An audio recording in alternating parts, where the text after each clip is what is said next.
वासुदेवाय। ओम नमो भगवते वासुदेवाय। ओम नमो भगवते वासुदेवाय। नारायण नमस्कृत्यं नरं चैव नरोत्तमं देवीं सरस्वतीं व्यासं ततो जयमुदीरये। नष्टकायेषु अभद्रेषु नित्यं भागवत सेवया। भगवती उत्तम श्लोके भक्ति भवति नैष्ठिकी। ओम ज्ञानतिमिरान्धस्य ज्ञानञ्जनशलाकया चक्षुरुन्मीलितं येन तस्मै श्रीगुरुवे नमः। श्रीचैतन्यमनोभीष्टं स्थापितं येन भूतले स्वयं रूपकदा मह्यं ददाति सुखदान्तिकं।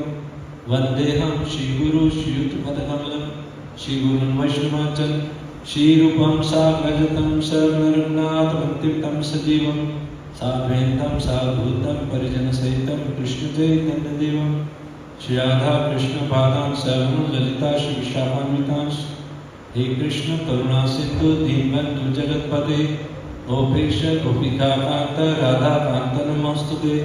तप्त कांचन गौरांगी श्री राधे वृंदावनेश्वरी विश्वभानुसुते देवी प्रणमामि हरिप्रिये। वाञ्छाकल्पतरुभ्यश्च कृपा सिन्धुभ्यैव च पतितानां पावनेभ्यो वैष्णवेभ्यो नमो नमः।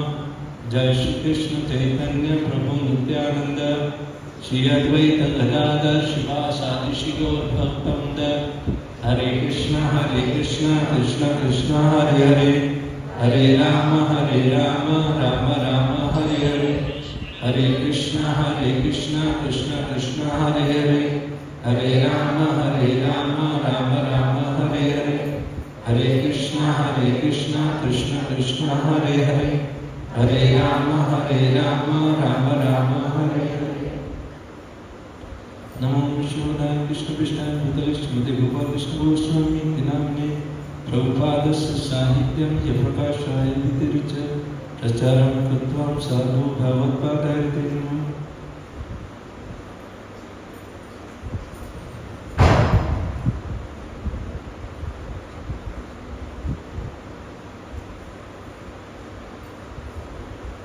हरे कृष्ण। तो सभी भक्तों का अंतर्राष्ट्रीय कृष्ण भावनामृत इस्कॉन सूरत जहांगीरपुरा श्री श्री राधा दामोदर मंदिर में प्रति शुक्रवार के सत्संग कार्यक्रम में हार्दिक स्वागत है। मध्वेश्वर प्रभु की कृपा से भक्तों का संग मिलता है, कृष्ण कथा मिलती है और भक्तों का संग ही हमें भक्ति में आगे बढ़ाता है, क्योंकि भक्तों की कृपा से ही हम भक्ति में आते हैं। भक्तों की कृपा से ही हम भक्ति में टके रहते हैं और भक्तों की कृपा से ही हम भक्ति में आगे बढ़ते हैं। भक्तों के संग बिना भक्ति संभव नहीं है, सरल नहीं है। तो बहुत ही पवित्र फेस्टिवल आ रहा है, भगवान जगन्नाथ रथ यात्रा महोत्सव। और हमने पिछले सत्र में कुछ रथ यात्रा की कथाएं सुनी थी, रथ यात्रा की महिमा सुनी थी। रथ यात्रा भगवान जगन्नाथ जी का, क्योंकि हमने स्नान यात्रा महोत्सव भी मनाया जो भगवान जगन्नाथ जी का प्राकट्य यानी जन्म उत्सव था। और अब आने वाला उत्सव जो है वो गुंडीचा मार्जिन, रथ यात्रा से एक दिन पहले हम मंदिर की सफाई करेंगे। ये चैतन्य महाप्रभु स्वयं करते थे भक्तों के संग में जगन्नाथपुरी में। और जो भक्त जितनी मिट्टी मंदिर से निकालता है, सफाई करता है, उसके हृदय की मिट्टी उतनी बाहर निकलती है, उसके हृदय की गंदगी उतनी बाहर निकलती है जितनी वो मार्जिन करके, सफाई करके मिट्टी बाहर निकालता है। बहुत उत्साहपूर्वक धूमधाम से ये उत्सव उस समय से ही मनाया जाता है।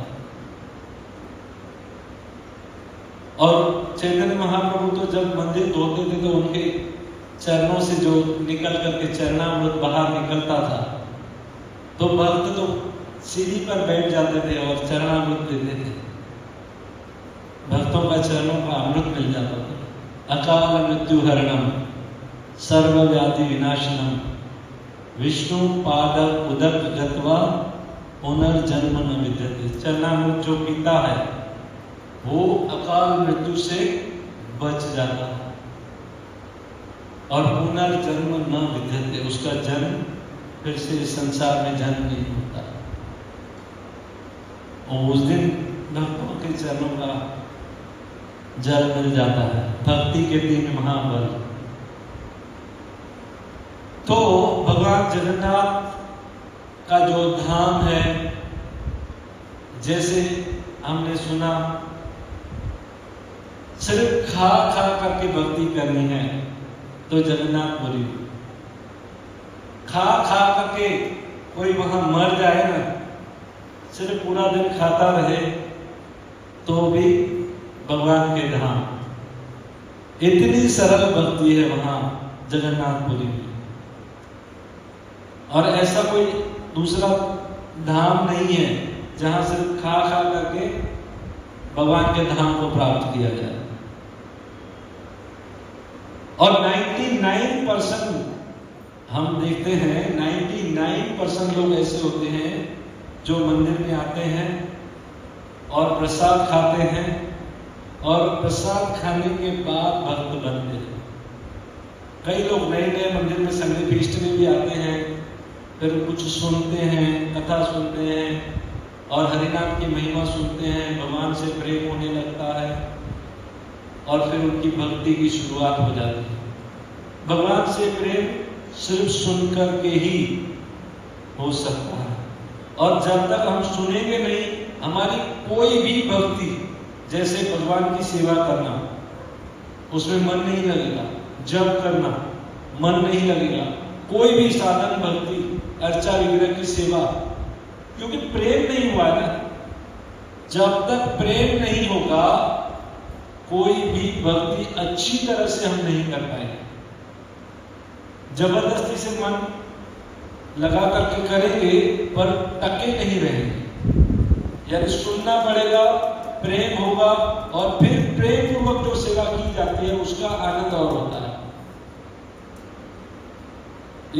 रुक्मणी विवाह की कथा में रुक्मणी ने सुना था और फिर भगवान से प्रेम हुआ और फिर उन्होंने पहला प्रेम पत्र लिखा। भागवत में दूसरी कथा आती है, ब्राह्मण की पत्नियों ने सुना था और भगवान कृष्ण और बलराम जी जब आए वन में और ब्राह्मण यज्ञ कर रहे थे और यज्ञ के द्वारा भगवान को प्रसन्न करने का प्रयास कर रहे थे और भगवान बाल बालों के साथ थे, भूख लगी थी, उन्होंने भेजा, जाओ ब्राह्मण बहुत यज्ञ कर रहे हैं, उनसे कुछ ले आओ। पर ब्राह्मणों ने भगवान को समझा नहीं, जाना नहीं और वो तो स्वाहा स्वाहा करते रहे।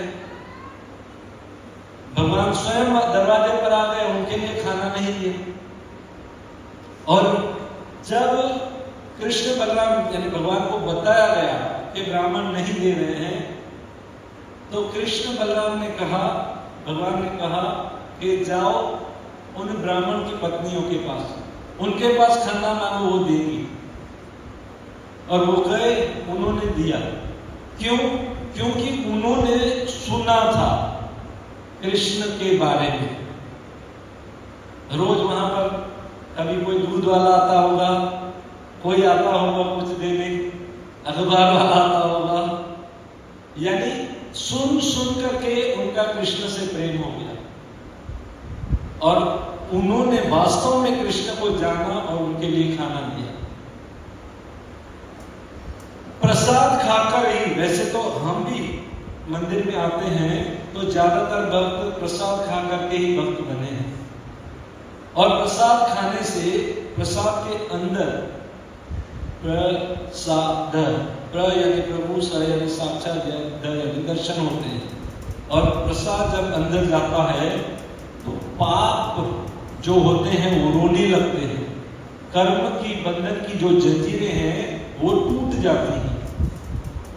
ऐसे भगवान जगन्नाथ के जगन्नाथपुरी में हम जब दर्शन करने जाते हैं तो वहां दो चीज फेमस है। एक तो भगवान जगन्नाथ जी का दर्शन, जगन्नाथ बलदेव सुभद्रा का दर्शन, और दूसरा भगवान जगन्नाथ जी का महाप्रसाद। और ऐसा महाप्रसाद वहां पर एक मेला लगता है प्रसाद का, जिसका नाम है आनंद बाजार, जहां सब आनंद प्राप्त करते हैं खा करके। ऐसे जगन्नाथपुरी में जब भगवान जगन्नाथ को भोग लगाया जाता है तो वहां का किचन कैसा है, कैसे भगवान को भोग लगता है, प्रसाद की क्या महिमा है, इसको थोड़ा समझें तो वहां पर 752 चूल्हे हैं। ठीक है, 752 चूल्हे हैं 3 बाय 4 के, 3 फुट बाय 4 फुट के 752 चूल्हे हैं। और ऐसे 752 चूल्हों को 9 रसोई घरों में बांटा गया है, यानी टोटल 9 रसोई घर हैं। उन 9 रसोई घर में 752 चूल्हे हैं, जिसमें भगवान की अलग अलग व्यंजन रोटी बनती है जो 56 प्रकार की होती है। और वो 56 प्रकार की भोग जो होते हैं वो एक टाइम में नहीं लगते, टोटल मिला करके पूरे दिन में 56 भोग लगते हैं। एक समय में 56 भोग नहीं, ये ध्यान दें। 56 भोग भी क्यों लगाए जाते हैं, तो उस समय माँ यशोदा भगवान को 7 बार भोग लगाती थी 8 व्यंजन के, तो 56 बनते थे। ऐसे 8 होते हैं ना, तो 56 भोग होते थे, पूरे दिन में लगाती थी माँ यशोदा, खिलाती थी कृष्ण को। और ऐसे 752 चूल्हे हैं, और जो 9 रसोई घर में उनका विभाजन है। और वहां पर 8 प्रहर, एक प्रहर होता है 3 घंटे का, उसमें लगभग 3 घंटे सिर्फ एक प्रहर भगवान जगन्नाथ सोते हैं, बाकी 7 प्रहर भगवान को भोग लगता है, खाते हैं और भक्तों को दर्शन देते हैं। रात को 11 बजे भी हम गए, हमें पहले हम शाम के समय गए तो दर्शन बराबर, बहुत भीड़ थी तो दूर से नहीं हुए बराबर। हमारी इच्छा थी हम फिर से आगे जाकर के जगन्नाथ जी के दर्शन करें, तो रात को हम 11 बजे गए तो दर्शन भी मिले और गरम प्रसाद भी मिला। तो भक्तों को वहां लास्ट तक प्रसाद, जब तक मंदिर से बाहर नहीं निकलते तब तक प्रसाद मिलता है। और ऐसे 56 भोग पूरे दिन में जब बनते हैं ना, तो वो कौन कौन से क्या 56 भोग होते हैं, उसमें 9 प्रकार के चावल होते हैं, राइस, जैसे खिचड़ी वाले राइस और दाल राइस बनाते हैं, खीर वाले राइस वगैरह वगैरह। 9 प्रकार के राइस होते हैं जो बनाते हैं ये पूरे दिन में।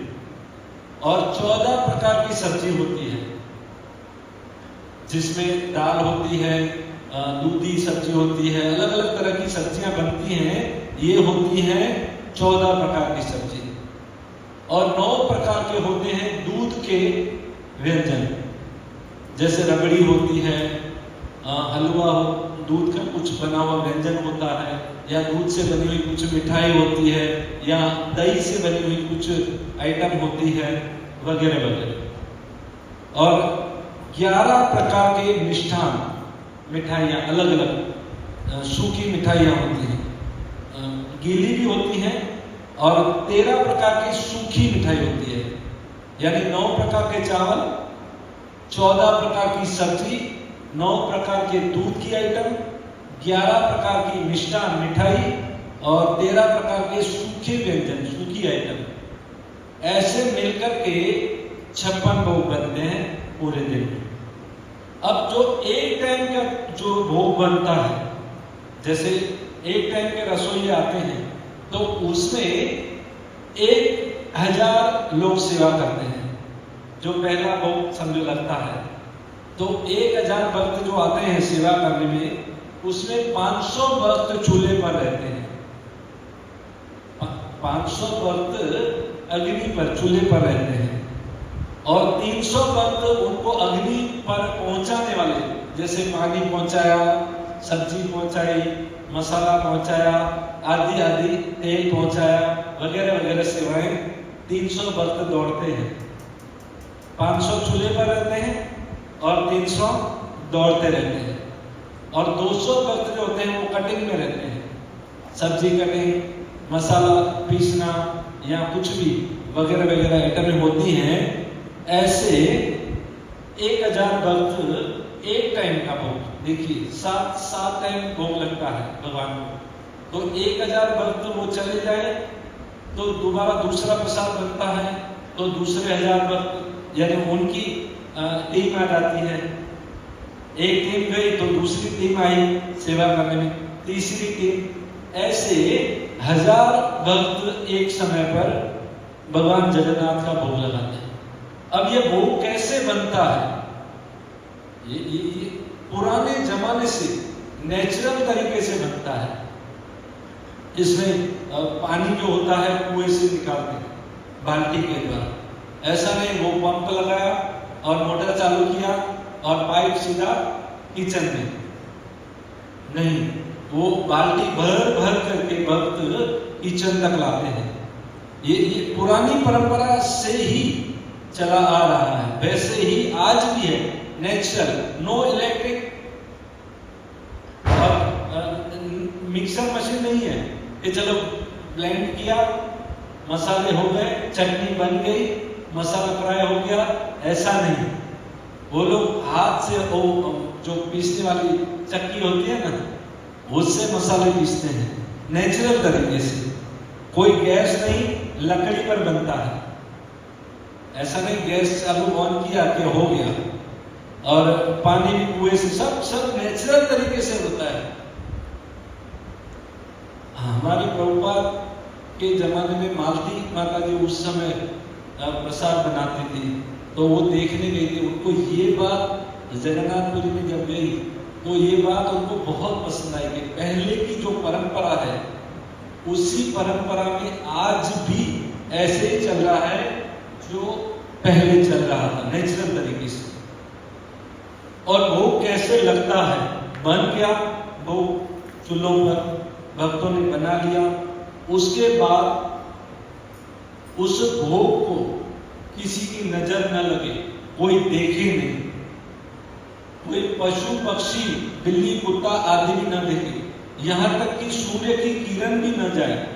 एक सुरंग के द्वारा पहले भोग लगाते हैं, तो जैसे चावल है, राइस है, तो एक मटका, दूसरा मटका, तीसरा मटका, ऐसे 7 मटके लगते हैं। और कहा जाता है मां लक्ष्मी स्वयं आती है और वहां बनाती है भगवान के लिए भोग। और जब राइस बनाए जाते हैं तो पहली मटकी में पहले बनने चाहिए ना, पहली मटकी में नहीं, डायरेक्ट ऊपर वाली 7वीं मटकी जो होती है पहले वहां पे राइस बन जाता है, उसको उतारते हैं। और भोग कैसे लगाया जाता है? हम जैसे राइस बन जाते हैं तो हम एक थाली में डालते हैं थोड़ा सा, और डालते हैं और फिर भगवान को भोग लगाने जाते हैं। वैसे नहीं, वो पूरा मटका ही उठाते हैं, जो भोग पे चूल्हे पे तैयार हुआ है वो पूरा मटका उठाते हैं और सीधा किचन में, और भगवान के अंदर अल्टर में, किचन से अल्टर में भगवान के भोग लगने जाता है। और किसी की नजर न लगे तो सुरंग के द्वारा, और उसमें पहले सिपाही चलते हैं, सैनिक, फिर वाद्य बजाते हैं, नगारा, बैंड बाजे आदि, वो टीम चलती है, और फिर भोग चलता है, और उसके बाद फिर बजाने वाले, फिर सैनिक, ऐसे सुरंग के द्वारा भगवान जगन्नाथ, बलदेव और सुभद्रा के पास वो भोग पहुंचता है। और पहला भोग जब लगता है तो जो पहले भोग की अग्नि लगाई जाती है, चूल्हा जलता है, तो ऐसे ही माचिस से ऐसे चूल्हा नहीं जलाते हैं। पहले भगवान के जगन्नाथ के पास यज्ञ होता है और यज्ञ हो जाने के बाद उस अग्नि के लकड़ी को लेकर के उन चूल्हों को जलाया जाता है। और जैसे चावल बना तो रोज वहां पर मुझे जितना पता है 7200 किलो राइस बनता है रोज। और इतनी जैसे क्वांटिटी, कोई भी क्वांटिटी उनकी लिमिट है कि आज 7200 किलो चावल, इतना किलो दाल, इतना किलो सब्जी, इतना किलो ये सब बनता है। वो सब डेली बनता है और उसमें 5000 बनता है, 10,000 आए, 20,000 आए या 1 लाख आए, प्रसाद कभी कम नहीं पड़ता। और फिर भगवान को जब वो यज्ञ होता है उसकी अग्नि के द्वारा उस चूल्हे पर भोग बनता है, चालू होती है, अग्नि शुरू होती है। और जब भोग बन के सुरंगों के द्वार पहुंचा तो वहां पर पहले ऐसे ही भोग नहीं लगता है भगवान को। चावल का आटा होता है, चावल के आटे से कुछ लड्डू बनाए जाते हैं, मंत्रों द्वारा भगवान जगन्नाथ को आमंत्रण देते हैं और फिर वो भोग लग जाता है। उसके बाद वो भगवान जगन्नाथ को भोग लगाए जाते हैं। ऐसे तरीका है भगवान को भोग लगाने का। ऐसा भोग जब भगवान को लग जाता है, देखिए पहले जब बनाते हैं उसको क्या कहा जाता है, भोग।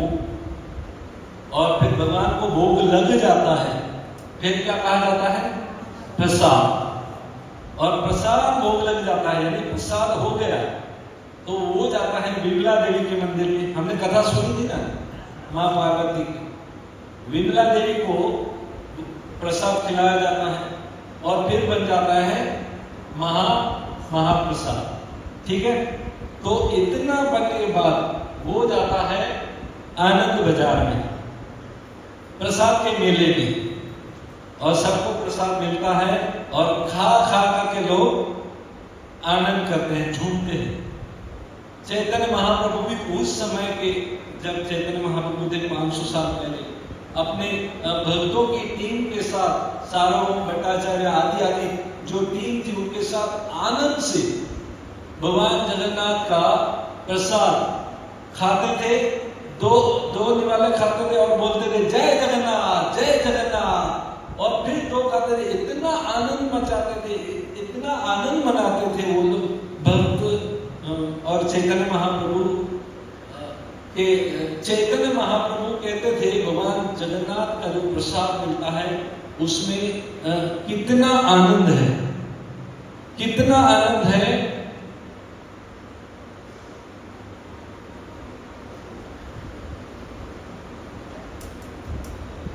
वो विमला देवी को जब भोग लग जाता था तो महाप्रसाद बन जाता है। ऐसा उस भगवान के भोग में वहां पर क्या क्या भोग लगता है और क्या नहीं लगता है। उसमें आलू पहले तो लहसुन प्याज तो लगता ही नहीं है, वो तो यहाँ भी हम नहीं लगाते, कभी भी भक्त वैष्णव तो खाते ही नहीं है। उसमें आलू भी नहीं लगता है जगन्नाथपुरी में, टमाटर भी नहीं, गाजर भी नहीं, शिमला भी नहीं, फूल गोभी भी नहीं, पत्ता गोभी भी नहीं। आप बोलोगे इतना नहीं तो क्या? तो उस जगन्नाथपुरी में आसपास के जितने भी गांव हैं वहां पर जो सब्जियां बनती हैं, निकलती हैं, कंदमूल आदि हैं या जो भी सब्जियां हैं, यहाँ तक कि लाल मिर्ची और ग्रीन मिर्ची भी अंदर नहीं होती। आप वहां जाकर के प्रसाद खाओगे ना, फिर भी आपको ऐसा लगेगा आज तक मैंने ऐसा प्रसाद नहीं खाया, इतना आनंद होगा। वहां के सारे रेस्टोरेंट में आपको और सब्जी सब कुछ रेस्टोरेंट का मिलेगा, पर वहां पर राइस तो आपको जगन्नाथपुरी का प्रसाद ही मिलेगा रेस्टोरेंट में भी। ये वहां की और बहुत सारी खासियतें, विशिष्टताएं हैं महाप्रसाद की। जैसे मैंने बताया वहां 720 किलो राइस तो इतना ही बनता है। ये हर चीज की क्वांटिटी होती है और बहुत भक्त आते हैं। अब ठीक है, हम पहुंच गए जगन्नाथपुरी में और हमने प्रसाद पाया। एक दिन हमारे बॉम्बे के भक्त पहुंचे थे, एक डॉक्टर थे, भक्तों को ले गए थे और फिर सुना ऐसी सब्जी और सब मिलता है, तो सोचा कुछ उसके साथ टेस्टी अचार भी हो जाए और सूप भी हो जाए। तो उन्होंने होटल में ऑर्डर दे दिया कि सूप भी मिल जाए और अचार भी हो जाए, ताकि खाने में भक्तों को और आनंद आए। तो वहाँ के पंडा जो लाते हैं प्रसाद, मटकी हम लाते हैं, जो बर्तन में भगवान को भोग लगता है, छोटी मटकी, बड़ी मटकी, जितने भक्त होते हैं। तो उस पंडे ने कहा ये क्या है, आप सूप और अचार मंगा रहे हो, आप अपराध कर रहे हैं, क्योंकि भगवान जगन्नाथ का जो प्रसाद होता है उसके साथ अगर आप बाहर की अन्य आइटमें खाते हो तो आपको अपराध लगेगा। तो उन्होंने वो सब ऑर्डर कैंसिल कर दिया। यानी प्रसाद से हमारी इंद्रियां पूर्ण संतुष्ट हो जाती हैं। हम गए थे कार्तिक मास में, तो कार्तिक मास में कुछ भक्त एक ही टाइम खाते हैं। तो हमारे साथ जो भक्त था वो हमें मंदिर दिखाने और समझाने के लिए था और बता रहा था। तो प्रसाद आनंद बाजार में पहुंचे, प्रसाद का टाइम था, तो हमने उनको बोला कि हमें तो प्रभु वो कार्तिक मास है तो एक ही टाइम खाना है। तो उन्होंने बोला ये मंदिर की जो बॉर्डर है ना, उसके बाहर ये नियम और कानून चलते हैं। आप अंदर हो और प्रसाद खा रहे हो तो आपका नियम टूटेगा नहीं, यानी आपका उपवास रहेगा ही, चालू ही रहेगा। अंदर मंदिर में आप जितना भी खाओ प्रसाद, और हम तो खुश हो गए, अरे वाह, फिर तो हमें यही रहना चाहिए, उपवास भी हो जाएगा, प्रसाद भी। वास्तव में जो प्रसाद खाता है वैसे वो नित्य उपवासी कहा जाता है। ऐसे वो दुर्वासा ऋषि की कथा आती है ना, गोपियां गई थी दुर्वासा ऋषि के पास, भगवान को खिलाने जा रही थी। तो बीच में यमुना थी, यमुना का बहुत पानी था, तो नदी के उस पार जाना था। तो दुर्वासा ऋषि को बोल रही थी हम नदी को कैसे पार करें। तो दुर्वासा मुनि ने कहा कि तुम जाओ और यमुना से कहो कि अगर दुर्वासा मुनि नित्य उपवासी है, यानी आज तक कुछ भी नहीं खाया, तो हे यमुना मुझे रास्ता दो। पहले तो दुर्वासा मुनि ने वहां गोपियों के सामने बहुत खाया और फिर उनको ऐसा बोला, गोपियां बोले नहीं ये तो खा रहा है और बोल रहा है कि यमुना को ऐसा बोलना, अगर दुर्वासा नित्य उपवासी है, आज तक कुछ भी नहीं खाया, तो हे यमुना महारानी हमें रास्ता दे दीजिए। और गोपियां गई और यमुना से प्रार्थना की कि अगर दुर्वासा मुनि नित्य उपवासी है तो हे यमुना मां हमें रास्ता दीजिए। तो यमुना मां ने रास्ता दे दिया और कृष्ण के पास पहुंची, और कृष्ण ने गोपियों के साथ बैठे थे, आनंद मजाक मस्ती और खाना प्रेम से खाया, और फिर वापस आना था यमुना पार करके। और कृष्ण को पूछने लगी, कृष्ण अब हम यमुना कैसे पार करेंगे। तो कृष्ण ने कहा यमुना से कहना कि अगर कृष्ण नित्य ब्रह्मचारी है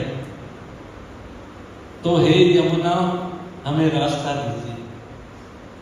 अब गोपियां सोचने लगी, कृष्ण अपने आप को ब्रह्मचारी करें, इतनी सारी गोपियां और इतनी सारी पत्नियां और अपने आप को ब्रह्मचारी कहते हैं। उधर दुर्वासा मुनि तो इतना खा करके अपने आप को नित्य उपवासी कह रहे थे। और फिर यमुना ने रास्ता दिया।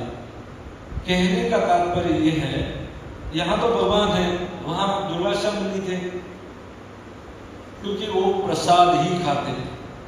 प्रसाद खाने वाला भक्त जो होता है वो नित्य उपवासी कहा जाता है। यानी उसने कुछ खाया ही नहीं, ऐसा उपवासी। तो ऐसा प्रसाद जगन्नाथपुरी में मिलता है। और कार्तिक में हमें उस भक्त ने बताया कि अंदर आप खाओगे तो आपका नियम प्रसाद का, उपवास का टूटेगा नहीं। हमने तो वहां पर आनंद से, मजे से प्रसाद खाया। और उसके बाद प्रसाद वहां का कभी जूठा नहीं होता। जैसे कोई कुत्ता भी खा ले और उसमें अगर बच गया और उस बची हुई प्लेट में आकर उसी चावल को, उसी दाल राइस को अगर ब्राह्मण खाता है तो वो दूषित नहीं होता, क्योंकि भगवान जगन्नाथ की उसमें कृपा होती है। और ये जगन्नाथ का जो किचन है, वहां का जो आनंद बाजार है, the biggest restaurant of the world, इससे बड़ा किचन, इससे बड़ा आनंद मेला, खाने का आनंद उत्सव पूरी दुनिया में, पूरे वर्ल्ड में नहीं है। और ऐसे जगन्नाथपुरी में वहां का जो एरिया है, वहां अगर शादी या सगाई होती है ना, तो पहले सगाई के दिन ही जो हम जैसे यहाँ पे मुंह मीठा कराते हैं, तो वहां पर भगवान जगन्नाथ जी का प्रसाद खिलाते हैं तो रिश्ता पक्का, ऐसा है वहां के नियम जो हैं। या जन्मदिन होता है तो प्रसाद खिलाते हैं, ऐसे जन्म मनाया जाता है।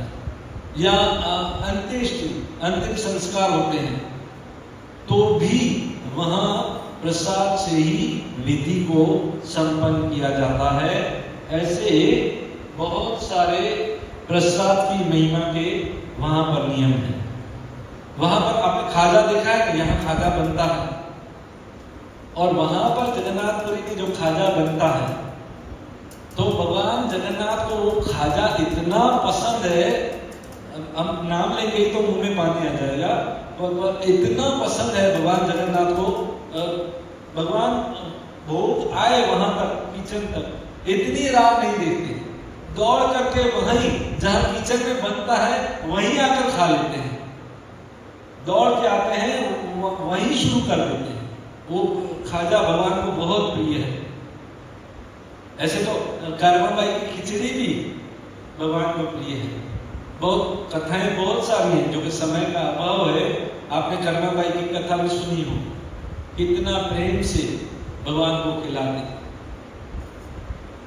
उस समय कर्माबाई कुछ, कोई ब्राह्मण आया था तो उनको बोला कि नियमों का पालन नहीं करते हो आप, सुबह जल्दी जल्दी बना देते हो, स्नान आदि नहीं करते हो, पवित्रता होनी चाहिए। ब्राह्मण तो चले गए, कर्माबाई ने दूसरे दिन नियम आदि पालन किए तो जगन्नाथ को लेट हो गया, भूख लगी थी। भगवान जगन्नाथ उस ब्राह्मण के सपने में आए, ये तूने क्या किया, जाओ वापस जाकर के बोलो कर्माबाई को, जैसे पहले बनाती थी वैसे ही बना दो। यानी भाव से भगवान को वहां पर भोग लगाया जाता है और भगवान प्रसन्नता से खाते हैं। ऐसे भगवान की जगन्नाथ की रथ यात्रा हुई। देखिए ये रथ यात्रा आपने सुना था, पहली रथ यात्रा हुई तब कुरुक्षेत्र से ग्रहण के समय, जब द्वारकावासी कुरुक्षेत्र में आए थे, जब वृंदावन वासी कुरुक्षेत्र में आए थे, और लगभग 125 साल के बाद ब्रजवासियों की दोबारा, गोपियों की, ब्रज सखाओं की मुलाकात कृष्ण से हुई थी। और उनके मन में, उनके हृदय में जो पीड़ा थी, बार बार रोते थे, कृष्ण को याद करते थे, तो उन्होंने हृदय से ही जब भगवान द्वारिका से आए थे, ऐश्वर्य भाव में रथों पर बैठ करके, बैंड बाजे के साथ, और बहुत सारा जुलूस था, बहुत सारे भक्त थे, उनको ऐसे ही अपने हृदय की डोर से बांधा और खींचा, बोले हम इनको वृंदावन ले जाएंगे। वहां से ये पहली रथ यात्रा की शुरुआत हुई। पर आप रथ यात्रा का इतिहास सुनो, अब आप बोलोगे ये तो 5000 साल पहले की बात है। पर जब जगन्नाथ बलदेव सुभद्रा इस धरती पर प्रकट हुए, उस समय ब्रह्मा जी का, आप लोग जानते हैं ब्रह्मा जी के 100 साल हैं और ब्रह्मा जी के 50 साल तक भगवान धरती पर नील माधव के रूप में रहते हैं और 51वां साल जब ब्रह्मा जी का होता है, उस समय भगवान नील माधव भगवान जगन्नाथ के रूप में धरती पर प्रकट होते हैं। और उस समय को जब ब्रह्मा जी आए थे इस जगन्नाथपुरी के मंदिर की रिबन काटने, देखिए रिबन काटने कौन आए थे? जगन्नाथपुरी का जो मंदिर बना ब्रह्मा जी। और उस समय को कितना समय हुआ? 15 करोड़ 34 साल। अब आप बोलोगे ये द्वारिका की कथा तो 5000 साल पहले, पहली रथ यात्रा तो इस समय हुई, जो कि कल्प वेद के अनुसार कथाएं होती हैं। जैसे आप पूतना की कथा सुनोगे तो एक कल्प में अलग कथा है, दूसरे कल्प में अलग कथा है, या बहुत सारे असुरों की जब आप कथा सुनोगे, ये गर्भ संहिता में वर्णित है। भगवान कालिया पहले जन्म में कौन था, पूतना कौन थी, अगासुर कौन था, बकासुर कौन था, तो ये सब गर्भ संहिता में वर्णन आता है। कल्प वेद अनुसार कथाएं अलग अलग होती हैं। तो ब्रह्मा जी का 51वां साल, उसमें भगवान जगन्नाथ जी प्रकट हुए, जो कि उसकी भगवान जगन्नाथ धरती पर कैसे आए? इंद्रदुम्न नाम के राजा थे और उनका मंत्री था विद्यापति, वो आए थे शबर जाति में। भगवान जगन्नाथ को, नील माधव को देखना था, राजा को ढूंढना था कि मुझे इन्हीं आंखों से भगवान के दर्शन करने, और अपने मंत्री विद्यापति को भेजा था। और विद्यापति वहां शबर जाति में ढूंढ रहे थे, तो शबर जाति का जो लीडर था वो नील माधव के रोज दर्शन करने जाता था। तो विद्यापति को इच्छा हुई कि मैं भगवान के दर्शन करूं, परंतु जो शबर जाति का वो लीडर था विश्ववसु, तो वो किसी को नहीं ले जाता था। तो उसकी बेटी थी ललिता। अब विद्यापति ने ललिता से विवाह कर दिया, प्रेम विवाह, और फिर कहा हमारे ससुर जी तो हमको भगवान का दर्शन करने नहीं ले जाते। और फिर ललिता ने कहा आप मेरे पति को ले जाइए। विश्वासु ने कहा ठीक है, मैं पट्टी बांध करके ले जाऊंगा। और आप जानते हैं वो राई के दाने सरसों के, और छोड़ते छोड़ते गए थे, जल्दी उठते हैं ना ताकि रास्ता पता चल जाए। और वहां पहुंचे तो नील माधव विश्ववसु से कहा कि अब तुम्हारी सेवा समाप्त हुई है, अब मैं कुछ खाना चाहता हूँ। अब मैंने कंदमूल तो बहुत खाए, अब मैं 56 भोग खाऊंगा। तो वहां से नील माधव अप्रकट होकर के इंद्रदुम्न राजा के पास प्रकट हुए। और उस समय भगवान नील माधव ने राजा इंद्रदुम्न से, उस समय फिर विद्यापति जो थे वो राजा इंद्रदुम्न को लेकर के वहां आए थे। सरसों का जो रास्ता था राय का, तो वहां नील माधव नहीं थे। और वहां आकाशवाणी हुई और इंद्रदुम्न से कहा कि मैं तुम्हारे पास आऊंगा, पर समुद्र के द्वारा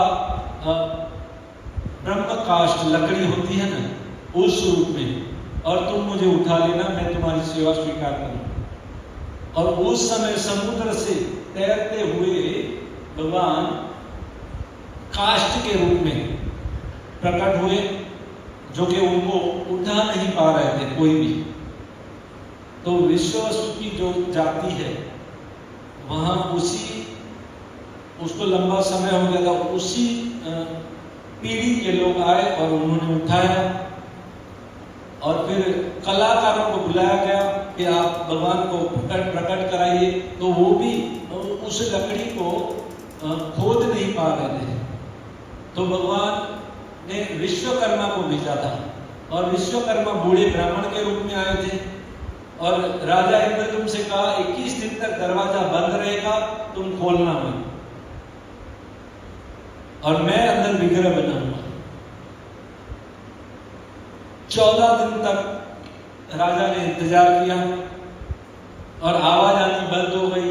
माता गुंडीचा सोच रही थी, बूढ़ा ब्राह्मण था, 14 दिन हो गए, कहीं उसकी मृत्यु तो नहीं हो गई, आवाज भी बंद हो गई। और इंद्रदुम्न राजा ने दरवाजा खोला तो ब्राह्मण विश्वकर्मा जो थे वो गायब हो गए, और इस रूप में जैसे आप देख रहे हो, जगन्नाथ बलदेव सुभद्रा भगवान प्रकट हुए। भगवान जगन्नाथ बलदेव सुभद्रा की जय। और उसके बाद उस भगवान को श्रृंगार आदि या पेंटिंग आदि किया गया, क्योंकि राजा को बहुत पश्चाताप हो रहा था, रो रहे थे कि मेरी वजह से भगवान अधूरे रह गए, भगवान पूरे बने नहीं, और मैंने दरवाजा खोल दिया। पश्चाताप रो रहे थे, अग्नि, पश्चाताप की अग्नि। तो भगवान ने उन्हें आकाशवाणी के द्वारा कहा कि मैं इसी रूप में प्रकट होना चाहता हूं। अब इसकी कथा नारद मुनि जब द्वारिका में थे, द्वारिका में मां रोहिणी, बलराम जी की माता, वसुदेव की जो 14 पत्नियां थी, उनमें से एक पत्नी जो उस समय नंद बाबा के घर रहती थी, फिर वहां द्वारिका में। अब द्वारिका में कृष्ण की 16,108 रानियां थी, और उस समय कृष्ण रात को सोते थे, तो सोते सोते रात को हे राधे, हे राधे, हे नंद बाबा, हे यशोदा, गोपियों के नाम पुकार पुकार करके रात को नींद में राधा राधे राधे, रात में भी ब्रजवासियों को पुकार। तो ये रानियों ने पूछा, ये ब्रज की इतनी याद कृष्ण को आती है, हम इतनी 16,108 हैं। अब एक ग्लास पानी मांगते कृष्ण, पानी तो कितने ग्लास आ जाते? 16,108, और हम 16,108 बोलते हैं तो पानी पानी पानी, तब भी नहीं आता है। तो गोपियां बोल, ब्रज की जो रानियां थी वहां, वो बोले कि हम सब दे रहे हैं कृष्ण, फिर भी राधे राधे कर रहे। ये कौन है ब्रजवासी? उस समय मां रोहिणी ने कहा कि ठीक है, चलिए सत्संग हॉल में। और सत्संग हॉल में वक्ता जो है वो मां रोहिणी, और श्रोता जो है वो कृष्ण की पत्नियां, 16,108 श्रोता। और सुभद्रा मैया जो है उसको दरवाजे पर खड़ा किया गया कि कृष्ण और बलराम न आने पाए और ये कथा न सुनने पाए, क्योंकि अगर उन्होंने सुन ली तो फिर वे द्वारिका के नहीं रहेंगे। अब कथा कहां हो रही है? द्वारिका। किसकी हो रही है? ब्रज के कृष्ण की। और रूप कौन सा बनेगा? जगन्नाथपुरी का, जगन्नाथ बलदेव सुभद्रा। अब रोहिणी ने कथा शुरू की ब्रज की सारी लीलाओं की, लंबा वर्णन है, और सुभद्रा वहां खिड़की पर खड़ी है, कथा है, कथा चालू हो गई है, और वहां पर कृष्ण और बलराम की एंट्री हो जाती है, और वो सुभद्रा के साथ खड़े हैं, और वो भी ब्रज की कथा सुनते हैं, ब्रजवासियों की कथा सुनते हैं। ब्रज की कथा सुनकर के ही कृष्ण, बलराम और सुभद्रा का ये रूप बना, जगन्नाथ बलदेव सुभद्रा निकलने लगे। उनके हाथ पैर और उनका मुंह सब संकुचित होने लगा, कथा को सुन करके देखिए, ये आपको पूछोगे जगन्नाथ बलदेव सुभद्रा का ये रूप क्यों है, कथा सुन करके।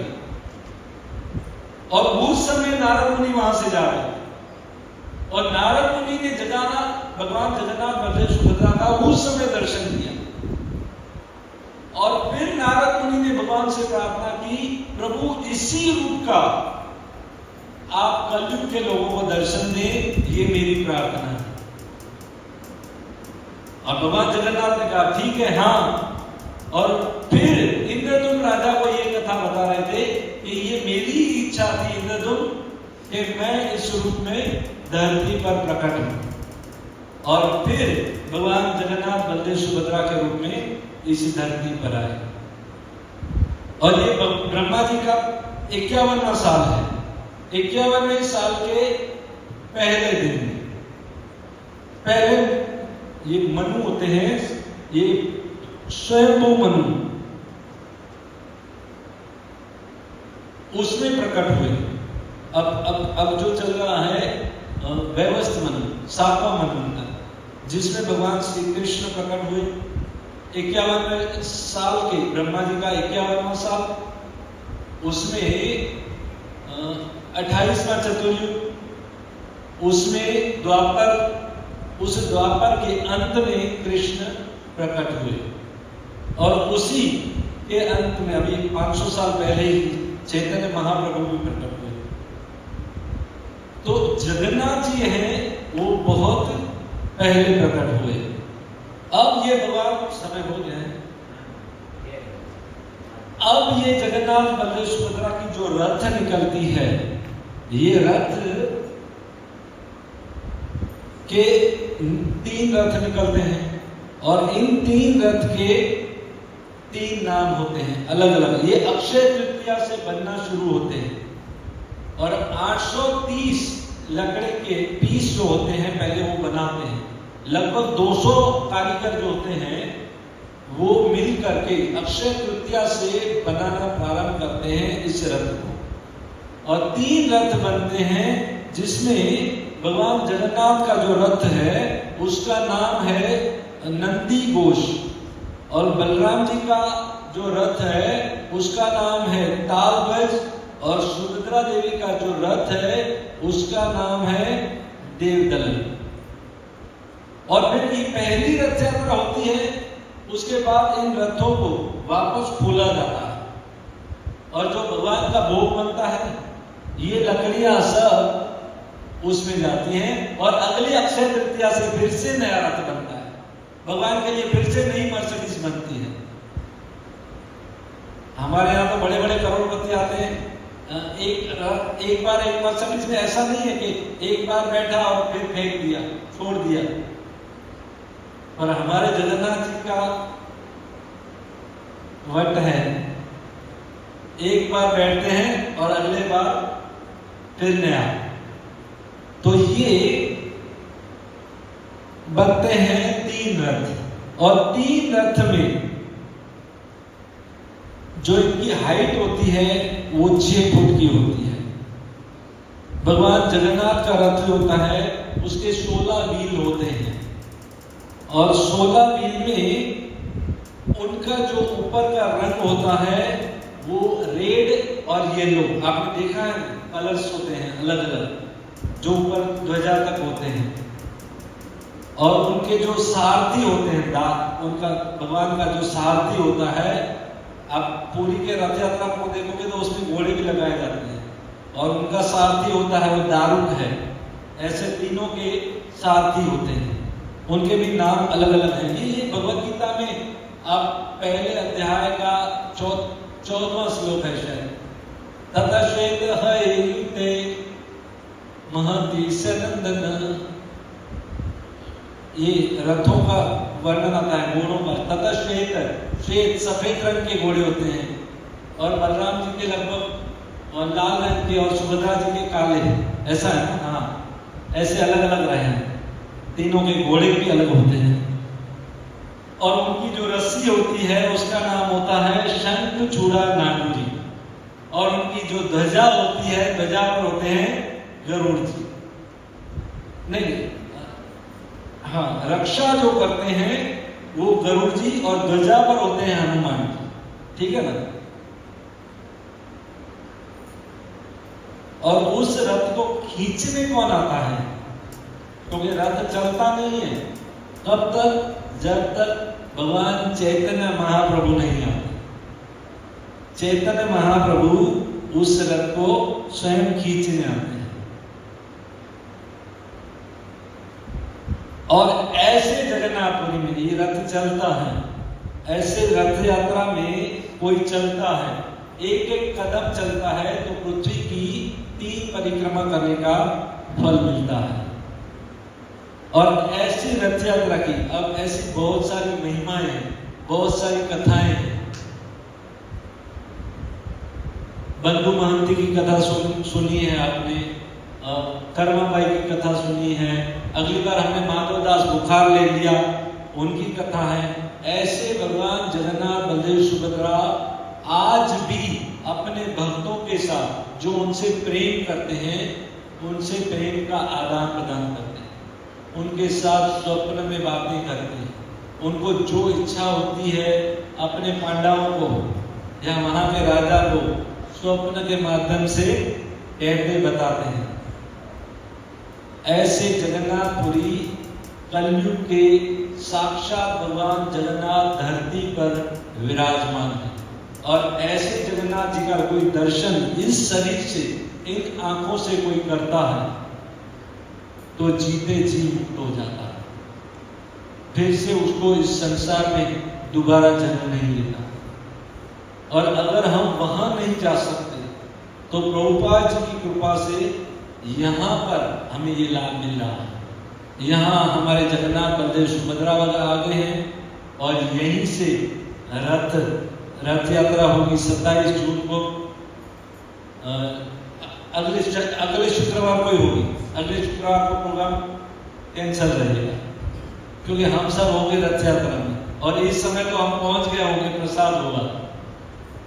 तो 3 बजे रेलवे स्टेशन से रथ यात्रा का आरंभ होगा और रिंग रोड टेक्सटाइल मार्केट से होते हुए मजूरा गेट, 8वां गेट और पुल उतर के फिर ऋषभ और उसके बाद नवीन कॉलेज, रामनगर, मोराबागल से होते हुए जहांगीरपुरा ये रथ पहुंचेगा, जिसमें भगवान जगन्नाथ की कई तरह से भक्त सेवाएं करेंगे और उनको प्रसन्न करने का प्रयास करेंगे और भगवान जगन्नाथ उनको खूब खूब आशीर्वाद देंगे। जो भक्त जितने प्रेम और भाव से सेवा करेगा उसका भगवान से उतना ही प्रेम बढ़ेगा।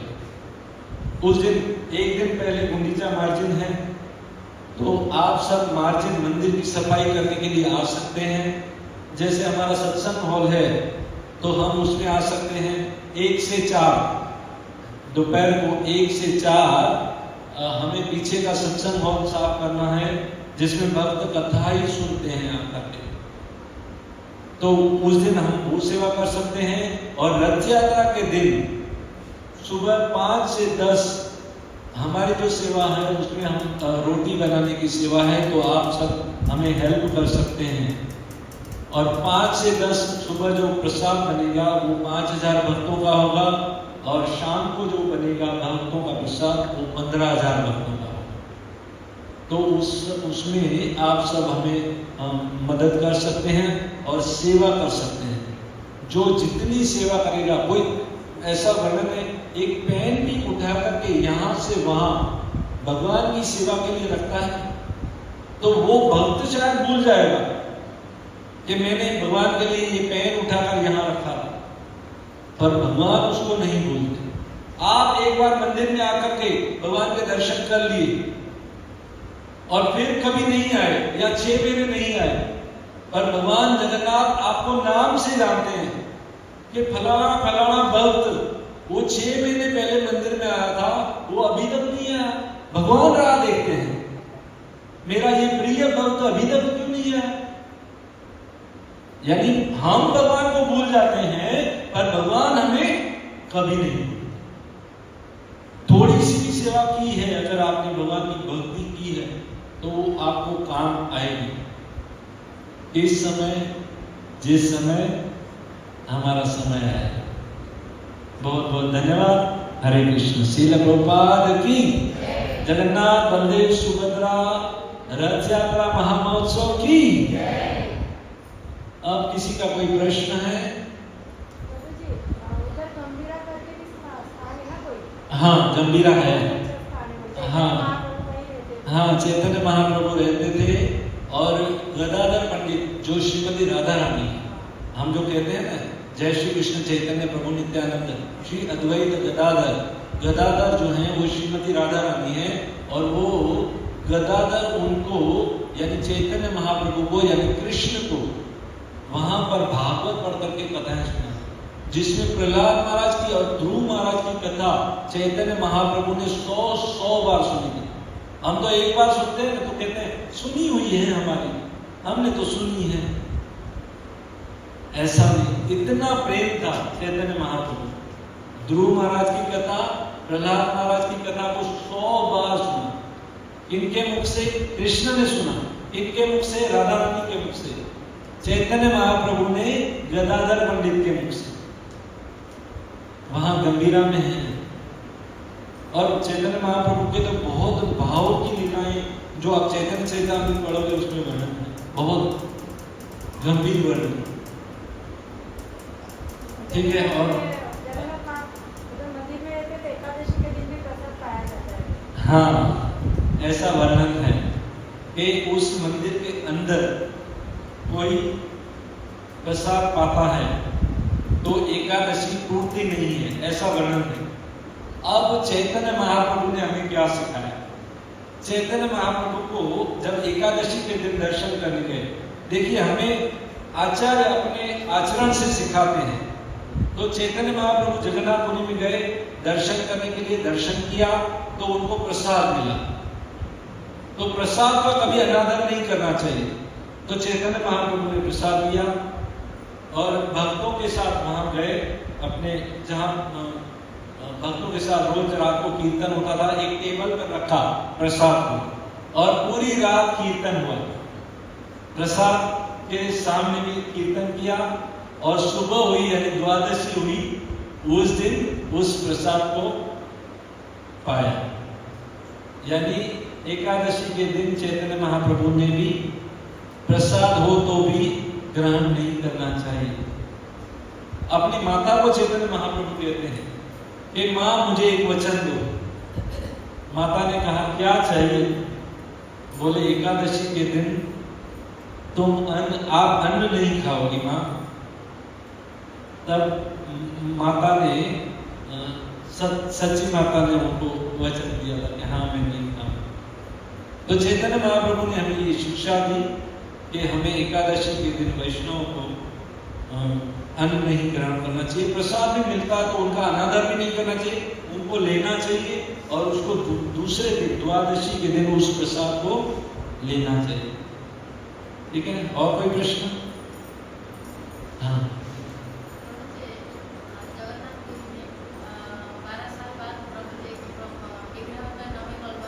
हाँ हाँ,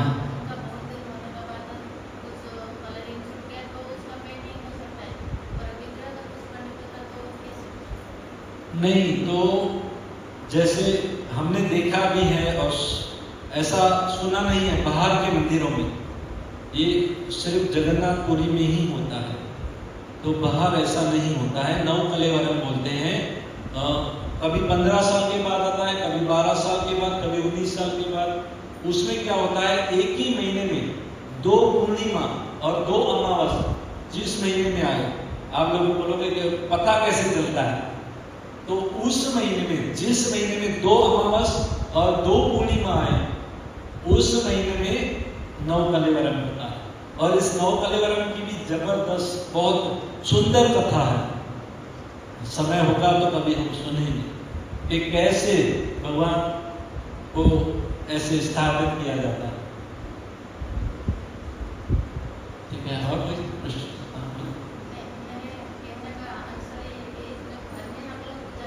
हाँ हाँ,